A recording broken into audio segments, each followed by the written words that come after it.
People say love is blind, but they don't tell you that love is also naive, brave, and sometimes painfully clueless. My name is Emily Carter, 21, college student, barista in the morning, grocery store cashier at night, middle class, definitely. Overworked, absolutely. Looking for love, not even remotely. Life was heavy enough. But everything changed the day I ran into a stranger who didn't belong in my world at all. Literally. Ran into him. It was raining in Seattle, the kind of rain that makes you wonder if the sky is apologizing for something. I pushed open the shop door holding 3 hot lattes and rushing toward a table when, bam! The cups flew. Liquid everywhere. I gasped. The stranger froze. He had messy dark hair, a white t-shirt now stained with coffee, and eyes that looked both apologetic and amused. "Did I just baptize you with caffeine?" I choked. He laughed. "If this is a baptism, I accept it." He wasn't angry, not even annoyed. "Then let me get napkins," I squealed. "No, it's okay," he said quickly. "Totally my fault." He didn't look like anyone I had ever met. He didn't carry himself like the college boys I knew. Awkward, sloppy, too loud. He was calm, confident, polite, but also nervous. Before I could ask who he was, my shift manager yelled my name and I ran off. When I looked back, he was gone. Except he wasn't. He came back the next day. He always sat in the same corner with a laptop, always ordered the same drink, always smiled like he was hiding something. One day, after 2 weeks of not talking, he walked up to me. "I'm Liam," he said. "Demily," I replied. "Can I sit with you on your break?" I hesitated. Strangers didn't sit with me. Cute strangers definitely didn't. But something in his voice felt safe. Sure. We talked about movies, books, the Seattle skyline at night, the weird customers who came in with sunglasses at 6 a.m. But he never talked about himself. Not really. One evening after my shift, I saw him standing outside the shop. "Need a ride home?" he asked. "My bus is coming in 5 minutes," I said. He nodded but stayed. When the bus arrived, he watched until I got in. I saw him exhale, like he was worried about me. Who was he? He invited me to the Seattle Ferris wheel. "It's not a date," he insisted. "Okay," I smiled. "Sure."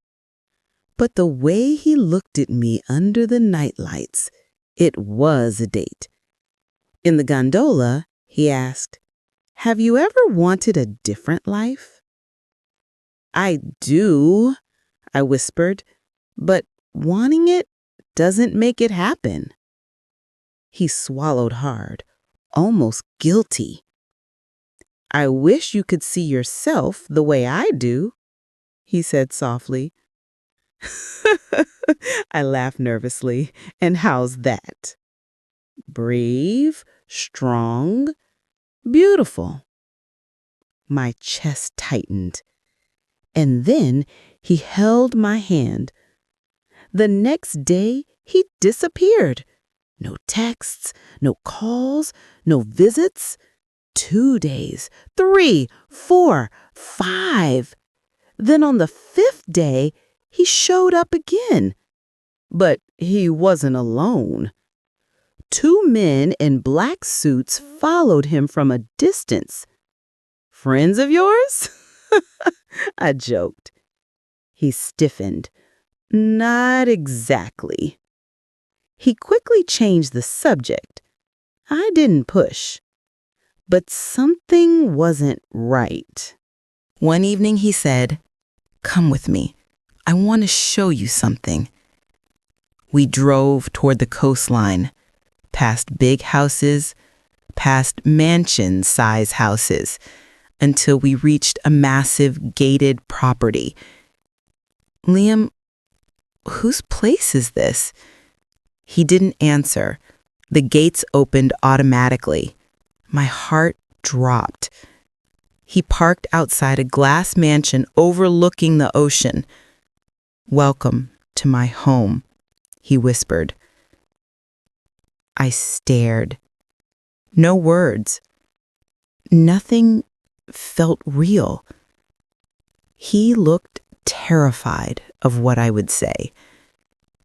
"I didn't lie to you," he said. "I just didn't tell you everything." "Liam, who are you?" He inhaled. "My full name is Liam Harrington." My knees weakened. His last name was everywhere. Harrington Hotels, Harrington Aviation, Harrington Holdings, as in the billion-dollar Harrington family, I whispered. He nodded. "I wanted you to know me before you knew this." I stepped back. "Why didn't you tell me?" "Because you would have run." "I should have run." He looked crushed. "Emily, I didn't want to be the billionaire's son. I wanted to be yours." My chest tightened painfully. "Liam, your world is too different from mine. It doesn't matter." "It does, and you know it." I left. Days passed. He didn't come to the shop. He didn't text. I missed him terribly. One evening, while working my grocery shift, I saw a familiar figure at the end of aisle 3. Liam, holding flowers. His eyes were red. "I'm not here because of the money," he said. "I'm here because of you." I swallowed. "Liam, I'll quit everything. The family company, the meetings, the expectations. Emily, I just... No." He froze. "I don't want you to give up anything. I want you to be happy. So be with me," he said desperately. "I can't." Tears filled his eyes. He left the flowers on the counter and walked away. I cried the rest of my shift. A week later, I received an envelope under my apartment door. Inside was a letter. "I'm not asking you to choose my world. I'm asking you to let me into yours. If you ever want me, even once, I'll be where it all started.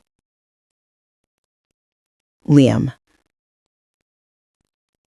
Where it all started. The coffee shop. My heart raced.